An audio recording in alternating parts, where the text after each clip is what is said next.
Good morning. It's the Call Flow Radio Show, and you're on the air.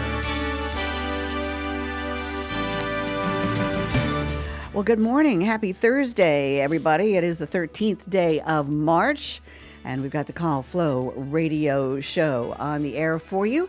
The number to call, 434-394-0924, but we're going to ask you to hold off on your calls for the first half of the program because we have a very important guest in the Francis E. Wood studio. It's Farmville Mayor Brian Vincent. Good morning, Mr. Vincent, Mayor. Good morning. How are you doing? I'm doing all right. How are you? Oh, I'm doing all right. I'm running a little ragged. It's been a busy week, but we're getting to the end of it here. I know. It's the day after over the hump day. That's right. That's right. All right. Well, I know that you've been busy. You've been in D.C. for a while, and then came back and had the meeting last night. What went on with that? Yes. So we had our meeting last night. Yeah, I was in D.C. for the National League of Cities Congressional Conference, which is elected officials from across the country in D.C., learning about what's going on at the federal level, how it's impacting us downstream.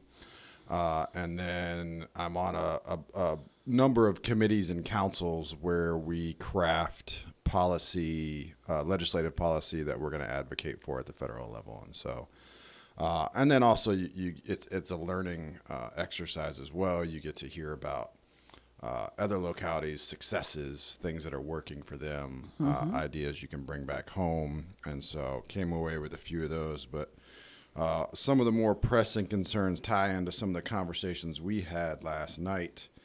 So last night we had our council meeting. We introduced a new town planner to the community development department, which was great to have him on board, and can't wait to see what fruit that bears. And then we got into some old business. We had some old business related to conditional use permits around Dominion had acquired some property right near where they're located over there in that Milnewood Road area. And they're going to use it for extra storage space. And so we had to do some conditional use permitting there to allow that to happen. So they had originally been scheduled to be on last month's meeting, but due to the ice storms, they were quite busy and could not attend our meeting. And so we pushed them to this meeting and took care of it this time. Councilman Parrott asked them a few questions just about entry and exit points for that new property, et cetera. But other than that, it was a pretty clean and dry, unanimous push through on that.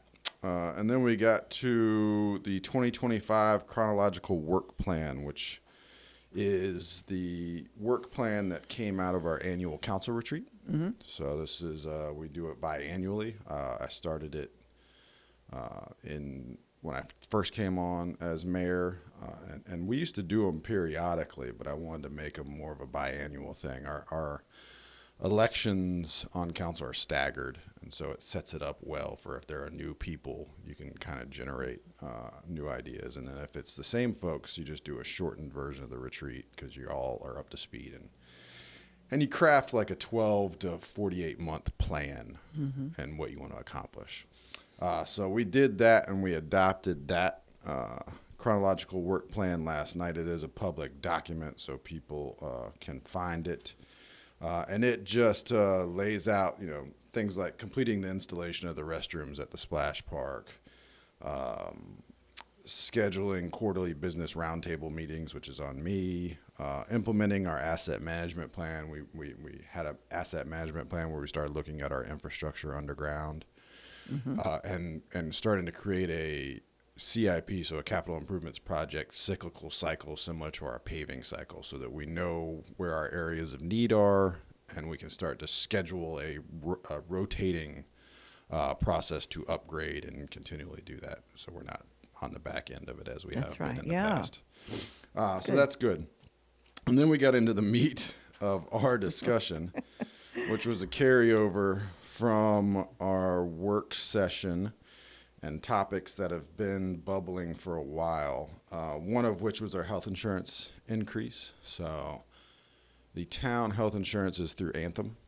Oh, yeah. And a lot of localities have seen an increase. I was talking to the mayor of Charleston, West Virginia, in D.C., and their town saw a 16% increase. Wow. We saw a 12% increase, and that was driven partly because for the first time ever, we dropped below 100 people on the insurance threshold. So we dropped down into a lower pool. We have less than 100 in that insurance. We have 39 who take an in lieu of payment instead of taking insurance. That in lieu of payment is a generous in lieu of payment at $8,500. Mm-hmm. And so that comes to a grand total cost to the town of like $340,000, somewhere in that neck of the woods. Right. So if you calculate that plus the 12% increase, all of a sudden there is a big budgetary issue. Right. And so looking at that, we had to come to grips with what to do about that in lieu of payment. Go shopping? Well, you can't go shopping. So the part of the reason we're in this time crunch is it's budget season and we have to finalize our budget. And unlike the federal government, we balance our budget. And so we got to get there. And part of the drawback was the state. We're in a state pool with other localities. And I see. You're pooled according to how many employees you have in your health insurance pool. So when we dropped below 100, it dropped us to a lower rank where we're now subsidizing people who have less employees than we do, as opposed to the pool we were in, which is a much bigger employment pool for other localities, so our rates were lower. So when the General Assembly and the governor decided they were going to shop Virginia health insurance around, thinking they were going to get better pricing, they didn't. And then they drug their feet a little in releasing the fact that we were going back to Anthem, which covers a lot of localities. And so then insurance rates were late coming to local governments because of that. And so now we're scrambling a little bit because we got to pick up the pieces and get our budgets together quickly. Right. So tough decisions there. And so for me, we had long talked about this 8,500 in lieu of. In 2004, it started, this in lieu of payment. So it's been around a long time. But at that point, it was only about 3,500, 3,600 was paid to employees in lieu of. Now it's ballooned to 8,500. Right. Inflation and all that good stuff. All that good stuff. And so it's just become an unsustainable thing. So last night, council, after much, we've been debating this for a week and a half. It's one of those things that keeps you up at night thinking about it. And the vote was to phase it out in thirds. So the key component of this that I like to remind people of is over the last 3 fiscal years, town council has voted to give town employees raises to the tune of $10,000. So they've gotten these very large incremental chunk raises up to the 10,000 mark. So now what we're going to do is start to phase out this in lieu of payment. You can still get town insurance. You'll still get an in lieu of payment, but we're going to start breaking it down by a third. So 2,500 gone the first year, 2,500 gone the next year, until it gets to 1,000, and that'll be the cap from now on. So that will save money there. The town will then take the entirety of the payment for the 12% increase on the town, and so as opposed to passing it partially onto the employees. That's good. Yeah. So that allows us to do that. But it also still puts us in a tough spot budgetary-wise, because we have a lot of projects, one of which is an $11 million renovation and expansion of our firehouse. So a couple years back, council voted to expand the firehouse and start converting it from volunteer to full-time firefighters, which is a great service to the community, provides a safety for our homeowners, and that sort of thing. And as we continue to see some expansion, we have to be cognizant of needing public safety operations here that are robust enough to handle some of that. You start to think about maybe potential data centers, things of that sort that have been kind of creeping into the community conversation. And so that's an $11 million project that will be funded through municipal bonds. The key kicker there is that while I was in D.C., one of our big topics of conversation was around the fact that the federal government currently is looking to make cuts to address the national deficit. Yeah, that's a mess, isn't it? It is. It's a hot mess, and it's all over the is. place. I know. And that's part of the anxiety here. Is one of the things that I heard in D.C. talking to folks at the federal level and talking to some of our representatives. I met for 35 minutes with our Congressman John McGuire in his office. He was very gracious. They were in the middle of the CR vote, the continuing resolution vote, and he still made time to come off the floor, meet with me for 35 minutes. It was very nice of him. And we had a lengthy discussion. And one of the things I brought up with is on the chopping block in the top 10 potential cuts is taking away the tax-exempt status of municipal bonds. And so if you're to take away the tax-exempt status of municipal bonds, that $11 million firehouse project all of a sudden balloons. And we have to start paying some interest or some tax on that. Mm-hmm. And so it starts to make things a little more expensive for municipal governments to do projects. Traditionally, municipal governments use municipal bonds to do big projects, and being able to invest that money until you have to fully spend it allows you to earn some interest that's not taxable, which is a benefit to them paying off the bond in the future. Right. You can start to work the money that way. And so this would impact that drastically. And it's not just that, but they've frozen, funds are frozen for different projects. We have a heat island project that our horticulturist is doing for some of the areas, like big parking lots that need more trees. Some of the funding's frozen for that.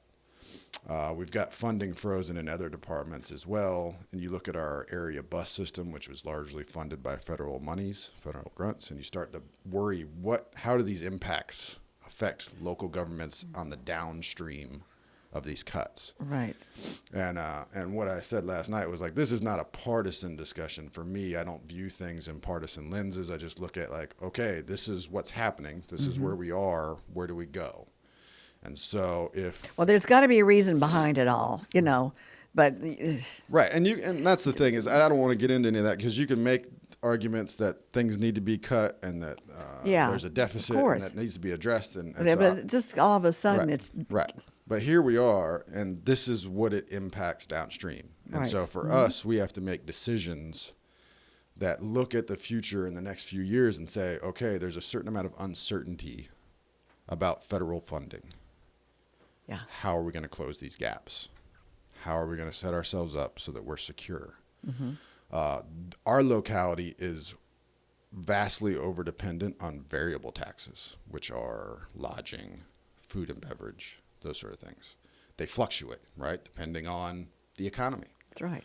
During COVID, we learned our overdependence on variable taxes set us up very poorly to weather things like a pandemic or a recession or things like that, because that money can disappear, and it far outweighs what we get in real estate taxes, because our real estate taxes are very low. So in looking at our real estate taxes at 13 cents, we are lower than most localities similar to us. South Hill is 31 cents, Crew is 30, Abington is 28, Clarksville is 28, South Boston is 26. So we're low, which is not a fun conversation to think about.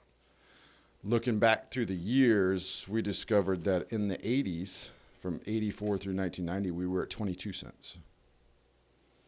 We dropped to 18, we dropped to 14, we dropped to 10 in 2010.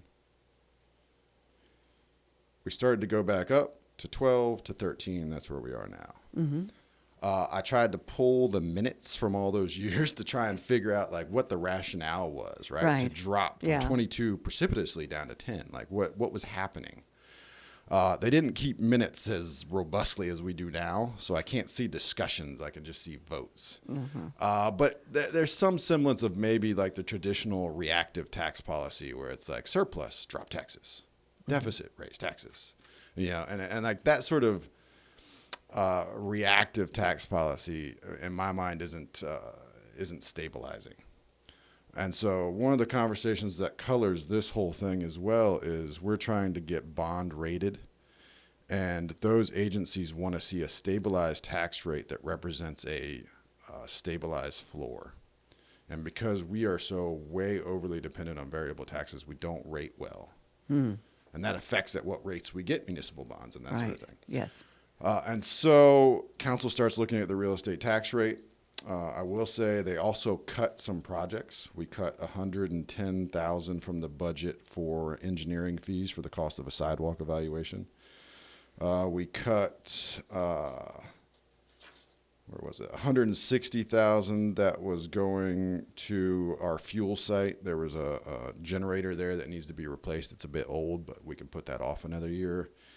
So there were cuts made to different departments, big ticket items, but the projected public hearing that will be announced will be for equalizing the tax rate off the assessment, but then advertising for a projected 22-cent tax rate.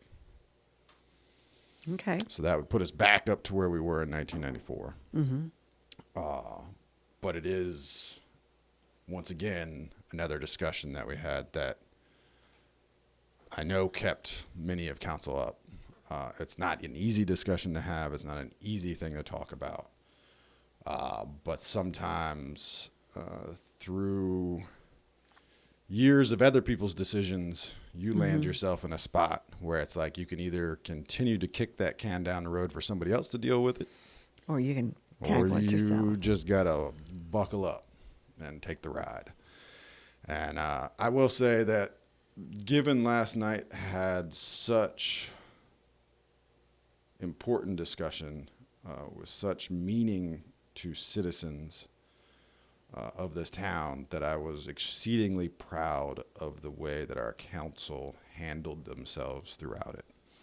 Because it's not easy to sit up there and think about these things and talk about them. It's not easy on the ground to deal with it. I mean, that's the other side of this, is everybody who sits on that dais is also a citizen.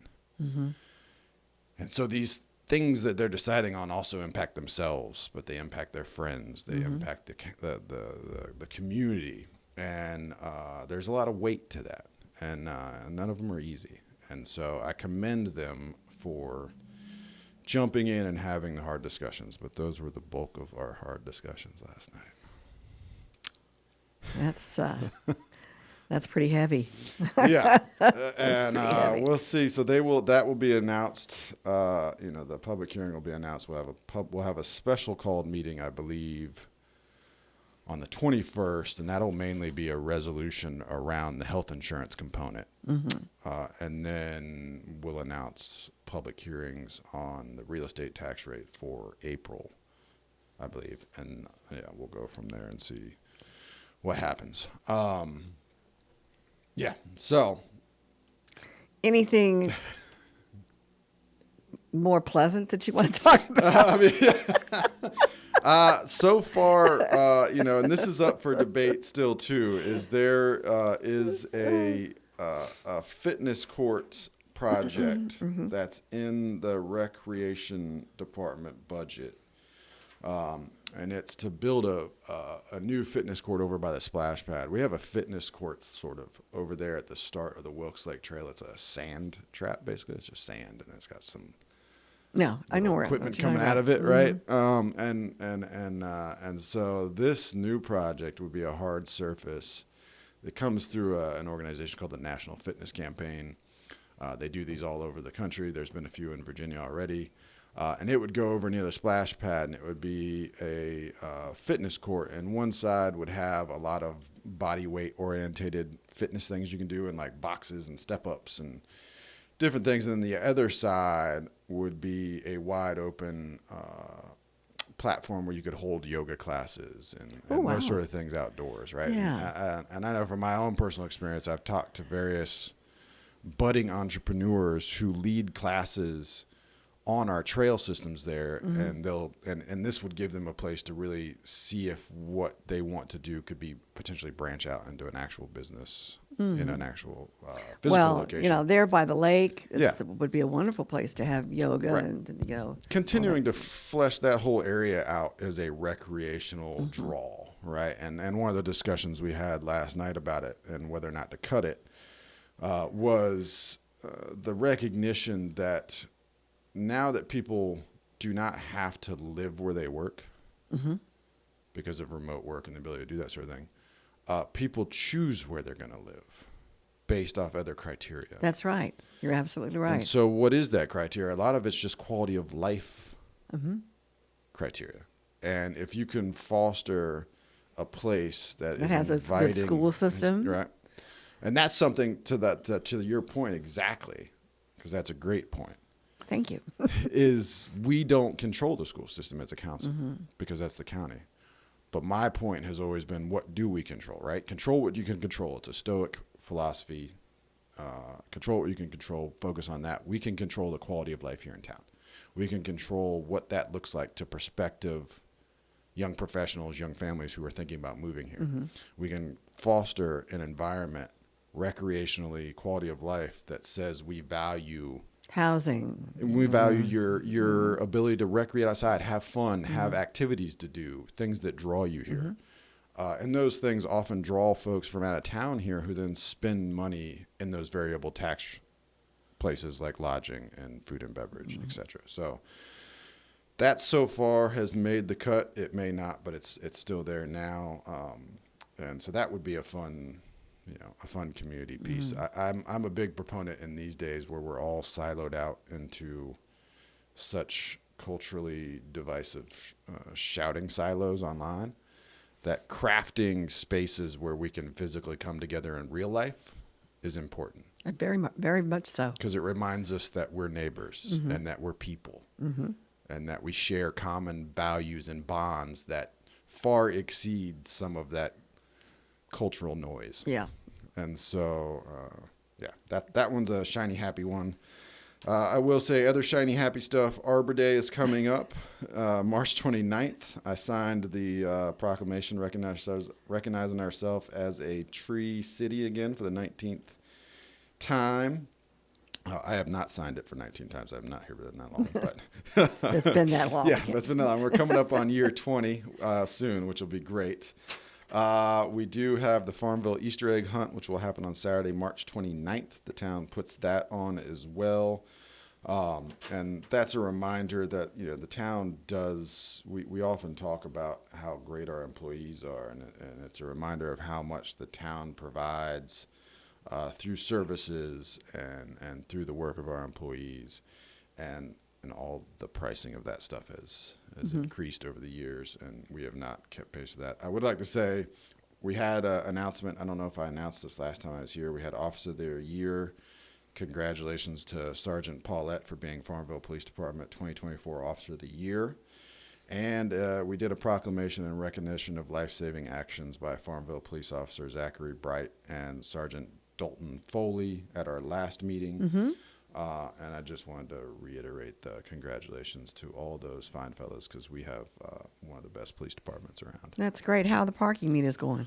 Parking meters seem to be going all right. Yeah, we weathered that storm. Parking meters seem to be going all right. I haven't heard any complaints since we initially did it. And so, that project went through. We replaced water meters.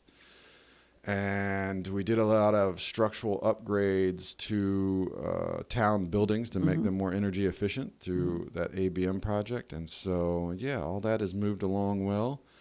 Town looks great. The town does look great, and everybody's moving along. And it's getting ready to be summertime, so there's that atmosphere of the weather warming up. Yes, and my forsythia is about ready to pop out. There you go. It's spring is right around the corner. That's right. That's right. And so with that comes always a renewed sense of hope for a good year. That's right, absolutely. And we wish you good luck Thank you. in your endeavors. Thank you. And we look forward to talking with you next month. And with that, we'll say we appreciate you, and the whole town appreciates what you do, because, there's no better place to live. It really is a wonderful place, and all your efforts have made that possible. Well, I appreciate that. All right. Birthday calendar brought to you by CEC. And we've got our birthday music coming up. And we will hand the mic over to Noah Massage.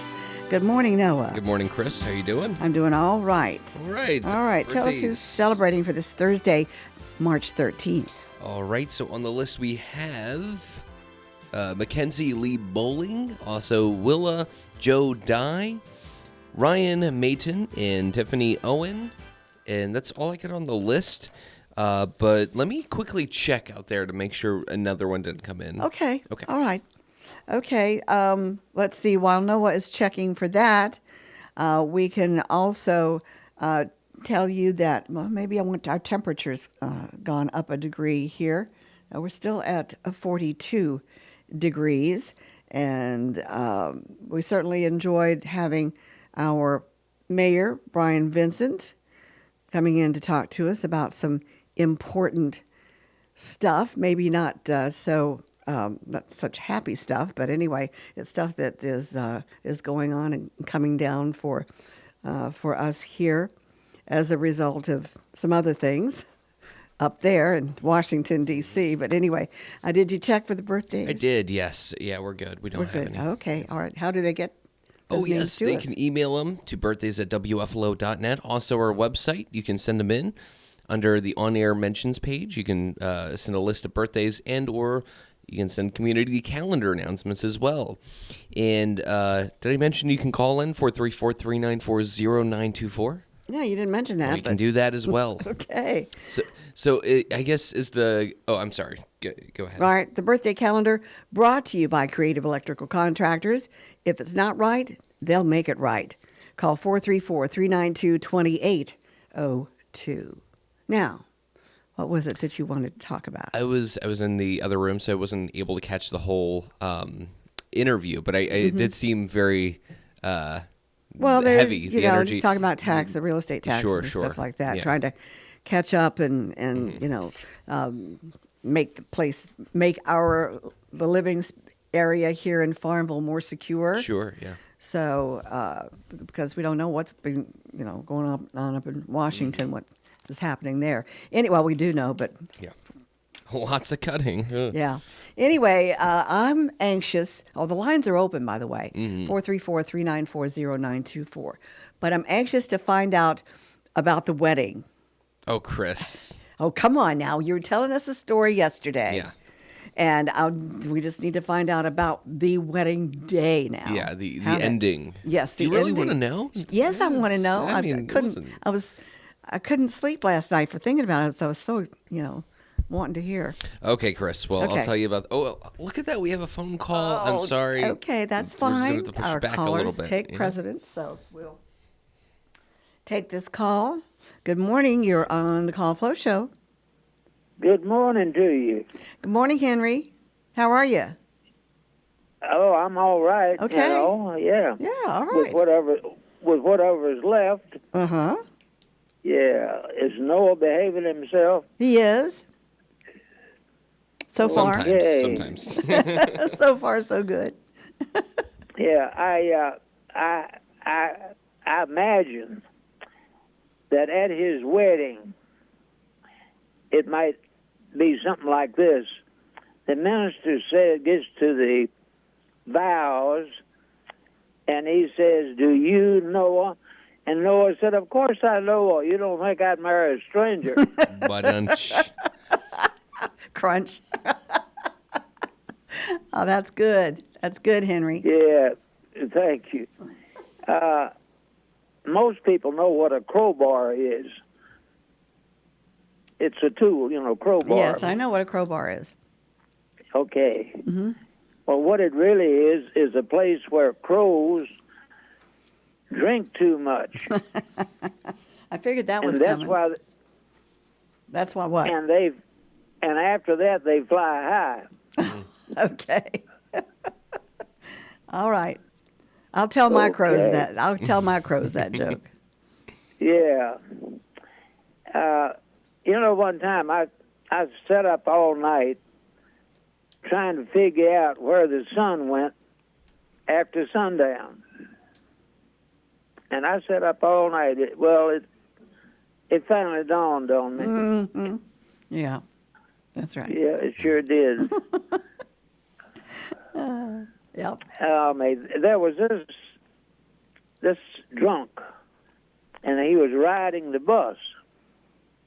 And he looked across at a lady over there, and he said, "Lady, you're the ugliest woman I ever saw." She says, "You ain't nothing but a drunk." He said, "But tomorrow I'll be sober, and you'll still be ugly." That's a good one. Yeah. This lady told her husband, it says, "You are a model husband." And he felt good about it till he looked up the meaning of the word model. Mm-hmm. It said a miniature replica of the real thing. Okay. And I don't guess he felt too good after that. No, probably not. Yeah. On a serious note, a few years ago, I was working there early in the morning, and I put out a fleece to the Lord about something that I thought he wanted me to do. And I asked him, I said, "Show me something supernatural if my understanding is correct." All right, at 7 o'clock, I went out to get the weather stats, and I looked up in the sky, and there was what looked like a long glass tube that went through the entire sky. And flying up through that tube was an airplane. That was an answered fleece. So I went ahead and did what he had showed me to do about something. Mm-hmm. I mean, that's, that just doesn't happen. No. But, I mean, in fact, if somebody else had been standing there, they probably wouldn't have seen that. They might have seen the plane, but they would not have seen the glass tube. Right. Or what looked like a glass tube. Mm-hmm. Mysterious ways. That's right. The Lord works in mysterious ways. Does that. Well, I hate to leave y'all, but anyway, Well, I'm taking up time that somebody else might use. Well, we certainly appreciate you calling in. It's always a pleasure to hear from you.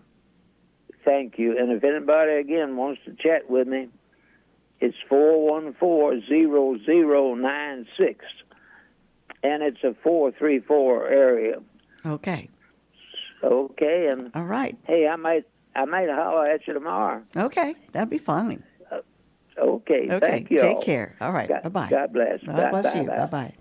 All right. That was Henry. The one and only Henry Fulcher. One and only. Yeah. That's right. 1 in a million. No, Phone I don't number. think so. Just the one and only. Let's just put it that way. The one and only. Yeah. That phone number is 434 394 394 0096.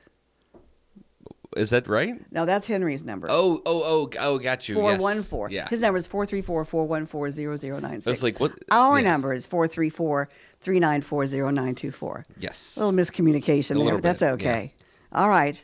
We continue. Never mind. See, Chris, it's not meant to be. Not today. Today. Maybe next week. Well, it's okay. Don't worry about it. Okay. I'll get it out of you after we're off the air. One way or another. All right. Good morning. You're on the Call Flow Show. Good morning. I want to be a sack because I've been on pens and needles as well, waiting for this. Oh, okay. But, there is a celestial event this evening. It's the lunar eclipse. That's right. And So it's been a full moon. Yes, they're saying it's going to be a good one. Most of the U.S. will be able to see it. Oh, good. Well, thank you for reminding me of that. We'll be out there, with bells on, waiting. Yeah. All right, Noah. Okay. You're up. All right. Okay. Well, basically, the day is Saturday, right? Mm-hmm. And I'll mention this too. I'm just gonna tell the story for word for word how I remember it. Okay. So the day before, it was a dry bar. So shoot me in the head. No, I'm kidding. Sorry. No, it was a dry bar. So I was talking to my brother Josh, who was not getting married. He was just attending the wedding, and okay. and we were talking. We were like, we need to bring, a drink, just a toast to celebrate. Nothing disgusting. I don't want to be drunk on a dance floor at my brother's wedding, but I think it would be nice to celebrate with a little, little something, little spirit. Exactly. And so, anyways, the night before Friday, the rehearsal, he was like, "Hey, if you can, pick up some beer, pick up some solo cups, because I'll pick up a bottle and we'll pour it into, we'll pour the bottle of, I think it was Crown Royal, into the solo cups." So I was like, "Sure, I'll bring cups. I'll bring a pack of Vienna lagers." I told him I actually had Vienna lagers, like a lot, and I went into my fridge. I had 2 left, and I was so I lied. And I literally, in my mind, I pictured I had like a whole, like a 24 pack, because I never drink them. And apparently I'm wrong. I drink them all the time, because there's none left. And so anyways, I went to the store, got the solo cups, and I was like, I don't have money for Vienna lager. I mean, I do, but I just don't feel like spending it. So I get to the wedding with the solo cups, no Vienna lager in hand, and I'm like, here's the cups. And Josh obviously is like, did you not bring? And I was like, no, I did not bring beer. And that was a little bit of a sour note for him. Anyways, I get to the wedding, step inside. The room is like, you ever enter a room of like a lot of people you don't really know, but you can feel the energy is stiff. Okay. Do you know what I mean by this, Chris? Yes, Do you know? I know. Okay. I've been in situations okay. like that. I walked in. I was like, oh, this is like. I started like loosening my tie. I'm like, I'm just walking around, and I'm like, this is not a good. I don't know. Anyways, the wedding goes great. It lasts forever, in the ceremony, and I mean, it went on for like a half hour. Maybe that's common, but I feel like I've been to a couple of 10 minutes, and then others for an hour. Yeah, well, true. I like it when it's like 5 to 10 minutes. They say the vows, and then they get married, and then it's done. But they made it like a whole thing, and I kept on thinking the vows would like end, like, because they went on for a while, Chris, and every time I was like, okay, this is the end, because they're talking about the love and the forever lasting ring, and then they somehow managed to go on for another 25 minutes, being like, it was like being at mass. If it was like being at mass with the bells ringing. It's like, when is this going to end? Like, there's no end in sight, and the tunnel is just getting darker and darker. Tunnel of love. Yeah. Anyways, they do get married. It goes, relatively well, and the rest of the wedding really, I want to say it wasn't really noteworthy, other than they had for dinner. I was expecting like a nice dinner, like maybe a pasta, because my brother's Italian. Maybe something like on the lines of maybe like pizza is a little for a wedding, but like something like Italian garlic bread. Chris, I get up to the front. I heard somebody joking about, oh, it's a mac and cheese bar. Like, I heard somebody joking about that, being like, oh, and I'm like, you're full of it, because you don't know what you're talking about. I get up there, it's literally tins of mac and cheese, and I'm like, are you kidding me? Oh my God, that's a heart attack waiting. Exactly. And also disrespectful to Jason's ancestors, my ancestors. Who I thought macaroni and cheese was a sort of Italian. It's like low shelf Italian, Chris. It's like great value Italian. It's not the okay.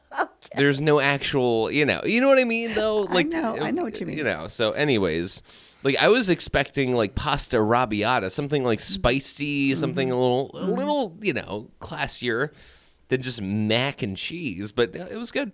I had it. It was like, this is good.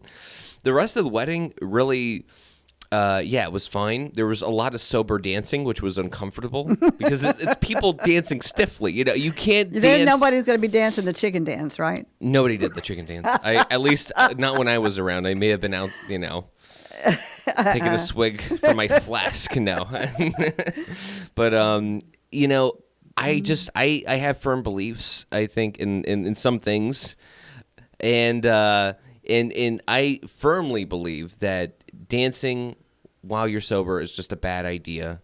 that's a good way to break a bone because you're not, you're not loose. limber enough, right? Exactly. You're not limber. You're not loose. You're inhibited, and you're just like tied. Rather inebriated, you're inhibited. Yeah. Right. Yeah. Well, it was awful. was Katie with you? Yes. No. It was the wedding was fine. 2 out of 10. Okay. What do you think about that first caller? Hello? Did he hang up? I guess he did. Wow. Okay. He quit. Well, call back first time caller if you wanted to comment absolutely. on that. But that's the story. I will say me and Katie got some great photos. And there was a little Polaroid booth set up. We went in, we got some photos, and I think you were supposed to leave them there, I think, maybe, because there was a basket full of Polaroids, and it was like, oh, take a Polaroid, put it in the basket for the bride and groom. Right. But you took him home. I took him home. Why would I do that? So anyways, yeah. All right. Well. I think that's it, Chris. I'm trying to think if I am forgetting something. I will mention the driveway to the venue. So it's like a wedding venue. It's a wedding barn. It's a barn that they have weddings in. And anyways, the driveway is like 3 miles long, and it's stone. And I'm sorry, but I don't have like a truck that, I can just go like 20 miles an hour down a stone. It's not gravel. It's stone? It's stone. Okay. And so it might be gravel. It's like broken up stone, but it's like rough. It's like hard on my car. Like I feel like it's like my car's like, hey, can you please slow down? And it's like really tough for me. Right. And so I'm driving like 10 miles an hour, and that's pushing it in my 2008 Subaru Outback, right? That's pushing it. And I'm driving, and all of a sudden, Chris, I look in my rearview mirror, and I see headlights racing towards me. It's a narrow. It's not like a guy can pass. It's a very narrow. So I'm driving 10 miles an hour. I have somebody tailgating me going towards the wedding venue. So it's somebody attending the wedding. So they're just being a, what do you call it? A jerk. Well, I guess you can say. I was thinking just in a hurry. Yeah. But I can only go so fast, man. Because my car, it's old. All right. And they're driving a gigantic truck behind me, and it's like I'm just like, take it easy, Right. We're all gonna get to the same place. Just take it easy. Anyways, that was my least favorite part about the wedding. I think was the driveway because it felt like it went on forever. Ever. Yeah. It's terrible. Okay. But you think the bride and the groom they're going to be happy as larks? I think so, Chris. I think so. Okay. I will say, well, maybe I won't say this. No. Okay. No, I think they are good for each other. They are good for each other. Now, is this a younger brother? Older brother. Yeah. How many brothers do you have? 4. 4. And one sister? Mm-hmm. One sister. Okay. So there are 5 of you. 6. Because you didn't count yourself. I didn't count myself. Okay. All right. 6 kids. Okay. All right. So there we have it. That's the story. That's the full lowdown. I would, if you want to call in and tell me that was a bad story, you may do so. 434-394-0924. I mean, it's not my best story, Chris, but I got to say that wedding really, there was moments in that day where I just wanted to get out of there. And we did leave early, which was nice. Because it was a long drive. It took you a half an hour to get from an hour to get there. Barn to pavement, right? Exactly. Exactly. And that's not good for my car. Yeah. Oh, how's the windshield? It's fixed. I got it fixed yesterday. I was gonna have it fixed earlier in the week, and the guy came. But apparently, I don't know if I mentioned this on air, but my car is a split year, meaning that in the same year they made 2 different versions of that model. Oh my goodness and so gracious! They had the other windshield for the other model, so they had to order a new windshield again, and come back the next day. But I mean, they did a great job. The guy actually told me, he was like, hey, it was like, your car leaks. And I'm like, I'm aware of that. Like, trust me. I was like, if you have a leaking car, I think it's pretty hard to not be aware of that fact. Right. Now, you can't put a diaper on it or anything. Yeah, like exactly. I mean, like as soon as I step in my car, I hear like squishing of water in my floorboards. It's bad. And he was like, you know what you can do? You can crack open your window in the summertime to help kind of let. Oh yeah. And I was like, well, I like the greenhouse effect. You know, I want to be able to enter my car and be like, oh, look at this moss growing on my dashboard. You know. Right. I Yeah. see. No, Yeah. it's definitely like a whole different like. Well, does it smell? It doesn't smell Well, that's pretty impressive. amazing. Yeah. Yeah, because usually if you get Yeah. liquids in there. Yeah, maybe just the smell of the cigarettes in my car outweigh the actual. I don't know. My car's a mess. I don't even go in there half the time. Like I only use it to drive, obviously. But it's just I try not to look around too much because I'm afraid of what I'm going to find. I have like food in there from like months ago. Well, then you got mold. Yeah, Yeah, you got mold. You probably had mildew. probably. And what else? I don't know. Maybe some ants around. I After the- I was sitting outside in my car one time, Chris, and I saw a mouse Yeah. climb up on my hood and then go back into the engine. Hmm, those little critters. Now you got to Yeah. watch those critters Yeah, I because know they'll chew up the wires. yeah, Yeah. that's maybe why you have so many leaks. Yeah, Because maybe. I had a fuel leak and it was done by a critter. So anyway, do we have time to take a quick call? Oh yeah, we got a whole minute. You know. Good morning. You're on the air. Quickly. That story was really bad. Thanks, man. Appreciate it. It was not even a minute of excitement. I know. I like the rehearsal dinner thing better. Yeah, Oh but- my God. the wedding was a bit of a Yeah. letdown, I will say. Oh, and the car sounds like a petri dish of vile. I know, but it can't be that bad. Can't be that bad. Noda has a tendency to exaggerate a little bit. Chris, when have I ever exaggerated about Oh anything? my gosh. That would have helped with the wedding story, like aliens or Bigfoot or something. Oh man. Oh well. It's been quite an interesting morning. That's Yeah, great. yeah. All right. We thank you for calling in, and we look forward to your call tomorrow. Okay? Thank you. All right. Take care. Have a great day. All right. Bye-bye. All right. I'll tell you one thing about first caller. He'll tell it like it is. You will. Yeah, straight Yep, up. Right, straight up. And we're about straight up for the news. All right. Sounds good, All Chris. Okay. We Shalom. got weather coming up, then music on Flow. Have a great day, everybody.